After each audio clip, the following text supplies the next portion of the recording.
Yeah, I think a blue light color would be fitting for all the shield using we're going to be doing today. Today, we're going to be one-hitting smashers. You're probably seeing some clips from later on in the video on what exactly is going to be happening, but we're going to reel it in to show you a message I got. AS407 is a well-known bug finder in the Discord. He has a list of, like, all the bugs in the game, and he's always finding new crazy stuff, and he did a huge breakdown on, like, basically the most damage you can do in a second message he sent me, and this is one of the builds here. This is his ear splitter build. That might be another video, but I told him, all right, Ben's Warcry, Twitch link down below if you guys ever want to be a part of the recording.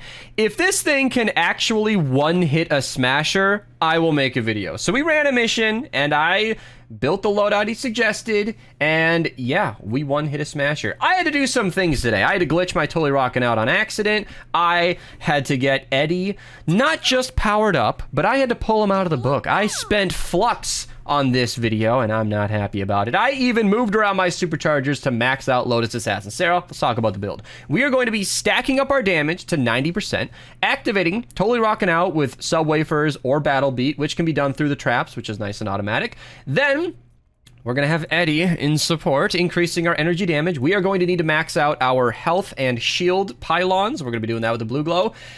And Energy Siphon. I do not recommend this. AS407 will argue with me, but I really believe that Intergalactic Ken and Eddie are not that practical for normal builds. Your shields will rarely stay up, especially if you're in a crowd of enemies. Whiteout Fiona, Corrosive Strikes are going to be the usual suspects that are better. Ken, or whatever the mythic Ken is that gives you the 75% damage bonus, will usually be better, but we one-shot a smasher with this build, so I told him I'd do it. We got Saurian Claws in support as well, because Paley Luna is just amazing enough to put in support. She is still worth having. And then, of course, the Ravager itself, the big weapon of the day. I'm going to have to change my perks real quick here. Triple crit damage attack speed. Nice and clean with the energy, of course. That's why we got the blue light as well.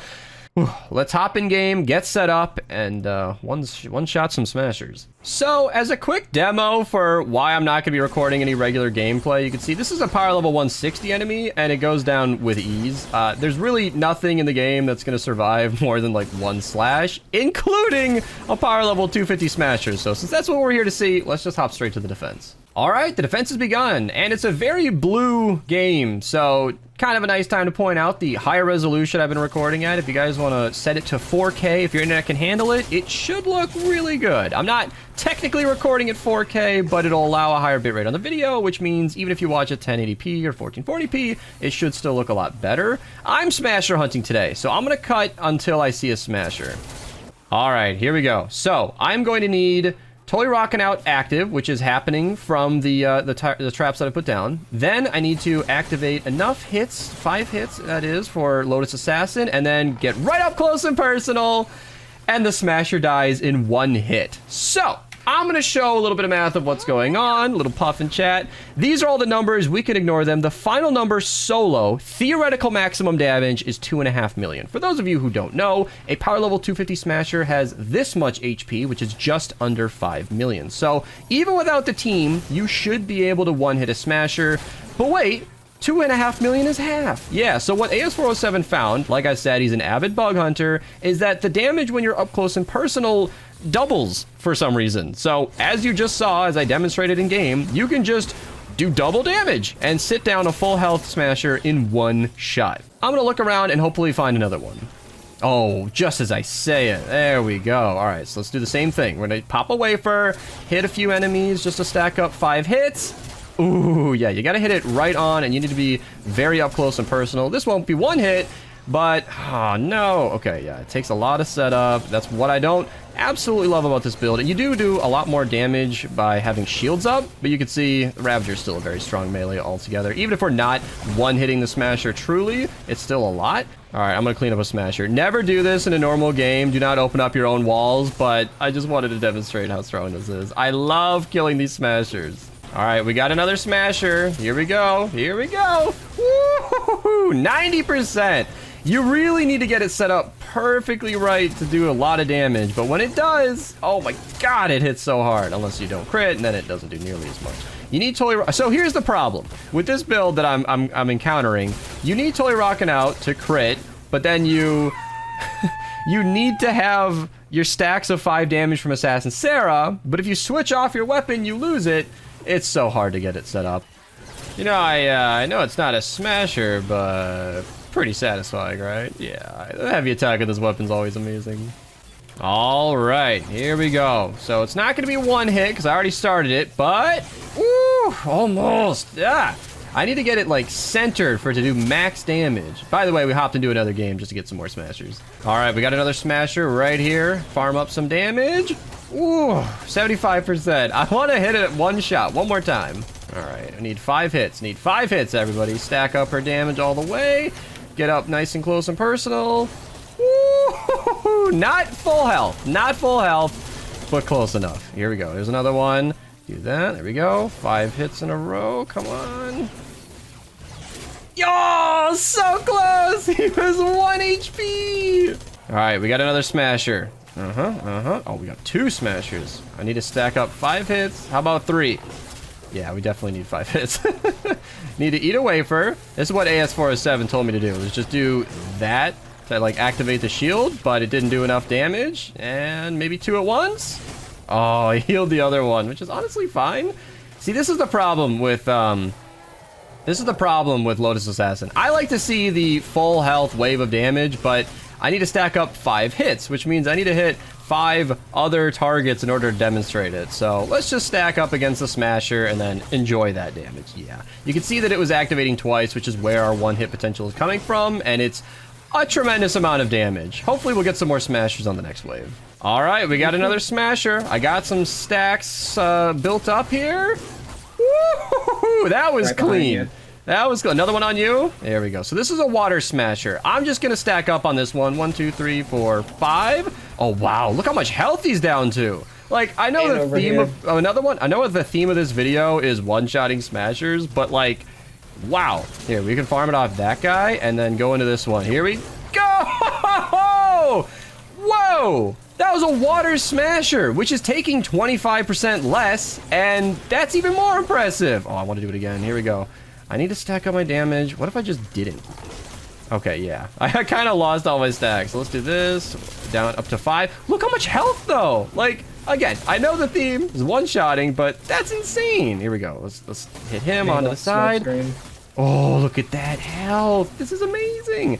And we got the mini-boss and another smasher. I'm spoiled. Let's do this. Let's attack these guys, stack up 5 hits, do that. I don't even care. I didn't quite one-shot it. And building blocker, smoke tree. This is the dream for this build. Look at how much health that was. Was that 4 million? Attack him. 1, 2, 3, 4, 5. There we go.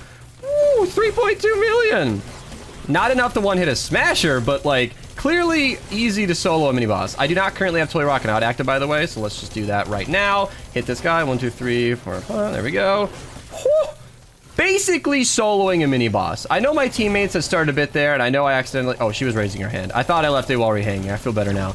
I know that, like, I didn't literally solo that mini-boss, but I think we can all tell that I killed that way within realm of time before it despawned, and I think Healing Death Burst saved that smasher. I think that wall blocked part of my wave of damage. I don't know if hitting the entire width matters, but I do suspect that it does, because hitting versus single targets is a little tricky. Whew. And the health of smashers, or I'm sorry, the size of smashers is so sufficient that they can just eat the entire wave on you again, including the actual arc of the weapon itself. So you're using the regular heavy attack and the wave of damage. I know that we lost Toy Rockin' Out and all of our stacked damage. I just wanted to go for it anyway. Again. On you again? Where you keep getting them? I don't know. I'm just walking and they appear. It just never gets old. Now, I should also add that I'm not really using this build as intended. I am so focused on just one-hitting these smashers that I'm not even necessarily playing normally. Like, going up against a smasher and hitting it 5 times and just attacking it normally is kind of what you're meant to be doing with this build. But the fact that it can one-shot is just gorgeous. Just gorgeous. Look at that health. You cannot get a higher level regular target. Like, the only thing that has more health than that is a mini-boss. And honestly, it didn't last all that long either. So I am just absolutely loving this. I'm a little happy that this second game has gone a bit better. We actually scrapped most of the footage from our original Cat 4 mission because every smasher I went against was just surviving too long. It wasn't showcasing the build that well. I know I don't have my shield right now, so... I'm trying to like make excuses and temper expectations for the viewer, and then it died anyway. So, yeah, that game had a lot of enemies, like the Smashers just not surviving, or they were surviving, which was the problem, of course. And this game has clearly gone a lot better. So, yeah, hopefully that was enough for a video. Maybe I'll queue another game depending on my mood. I think we got enough. If you guys enjoyed this build, feel free to try it out. Thank you, AS407. I continue to fight against Eddie. I don't like using him. Having shield was almost never even a thing anyway. My shield was empty for a lot of those clips, and he insists that if you use the build right, you can keep your shield up, but I'm kind of team Whiteout Fiona. I know we're already using Toy Rocket now, but Whiteout Fiona will smoothen out the amount of crits that we get when the team perk's not active. And Corrosive Strikes is interesting because Corrosive Strikes applies extra damage when you crit, but as AS47 pointed out, you usually aren't, you're killing the enemies so fast that you aren't even getting Corrosive Strikes damage because she ticks like once every second over a period of time, and they're already dead by then. So maybe Eddie and Ken are the way to go. I don't know. Arleniza would help you keep alive, so that's nice too. But regardless, whether or not this build is well-rounded, it obviously does the job. So thank you again to AS47. If anybody commenters have any other suggestions, leave them down below. I'll see you guys in the next one, and thanks for watching.